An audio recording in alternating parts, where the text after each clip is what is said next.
Question number 8 class 9th exercise 8.1। हमें इस सवाल में ये दिया हुआ है कि एबीसीडी एक रेक्टेंगल है और डायगोनल एसी जो है वो एंगल ए और एंगल सी को बाइसेक्ट करता है। एंगल ए और एंगल सी को बाइसेक्ट करता है, इसका मतलब ये हुआ कि एंगल 1 जो है वो एंगल 2 के इक्वल होगा और एंगल 3 जो है वो एंगल 4 के इक्वल होगा। और हमें ये प्रूव करना है कि ये एक एबीसीडी एक स्क्वायर है। और दूसरी बात ये भी प्रूव करनी है कि बी और डी को भी फिर ये बाइसेक्ट करेगा, यानी कि एंगल 5 6 के इक्वल होगा और एंगल 7 एंगल 8 के इक्वल होगा। तो इसका प्रूफ देखिए, हमें गिवन है ये कि 1 is equal to 2 and 3 is equal to 4।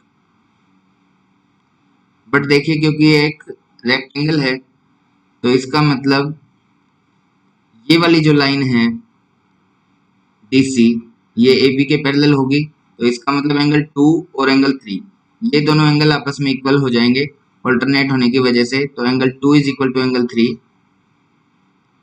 क्योंकि ऑल्टरनेट है।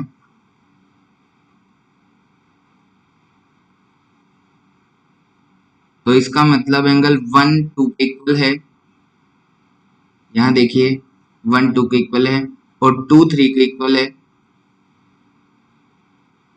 और 3 एंगल 4 के इक्वल है। इसका मतलब ये चारों एंगल बराबर हो गए। तो इसमें से मुझे जो चाहिए था वो मैं निकाल लूंगा। वो कह रहा था कि एबीसीडी इज ए स्क्वायर, ये प्रूव करो। तो स्क्वायर प्रूव करने के लिए अगर ये दो एंगल आपस में इक्वल हो जाएं, एंगल 1 और एंगल 3 ये दो एंगल अगर आपस में इक्वल हो जाएं तो इनके एडजेसेंट साइड्स जो है आपस में इक्वल हो जाएंगे आइसोसेलेस ट्रायंगल प्रॉपर्टी से। और किसी भी रेक्टेंगल के अंदर दो एडजेसेंट साइड अगर बराबर हो जाएं तो वो एक स्क्वायर बन जाता है। तो इसका मतलब मैं यहाँ लिख सकता हूँ, जब ये चारों बराबर हैं तो इसका मतलब एंगल 1 जो है वो एंगल 3 के इक्वल होगा। तो बाय आइसोसेलेस ट्रायंगल प्रॉपर्टी अगर एंगल 1 एंगल 3 के इक्वल है तो ABCD is a square. AD is equal to CD के इक्वल आ गया, इसलिए ABCD is a square. Adjacent sides equal हो गई।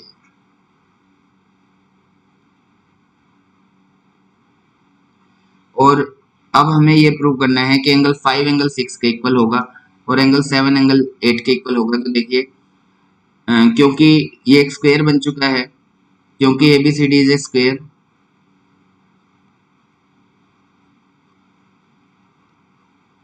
इसलिए होगा क्या कि एंगल ये DC जो साइड है वो BC के इक्वल आ जाएगी और DC अगर BC के इक्वल है तो इसका मतलब एंगल 5 जो है वो आपका एंगल 7 के इक्वल आ गया आइसोसेलेस ट्रायंगल प्रॉपर्टी से। और 5 8 के इक्वल है ऑल्टरनेट,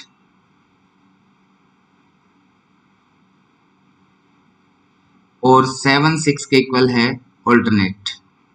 फिगर में देखिए आप, 7 6 के इक्वल आ गया है ऑल्टरनेट होने की वजह से और 5 8 के इक्वल आ गया है। तो अब देखिए इन तीनों बातों से हमें क्या पता लगा, 5 7 के इक्वल है और 7 6 के, इसका मतलब 5 6 के हो गया और 5 7 के है और 5 8 के, इसका मतलब 7 8 के भी हो गए। तो हम आराम से लिख सकते हैं कि 5 तो 7 के इक्वल है और 7 6 के इक्वल है और 5 8 के भी इक्वल है, इसलिए चारों बराबर हो गए।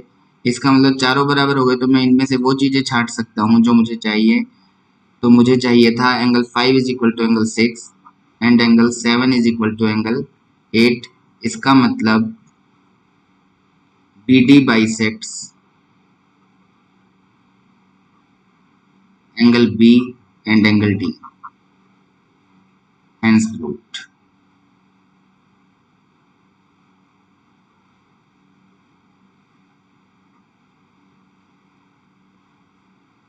Thank you।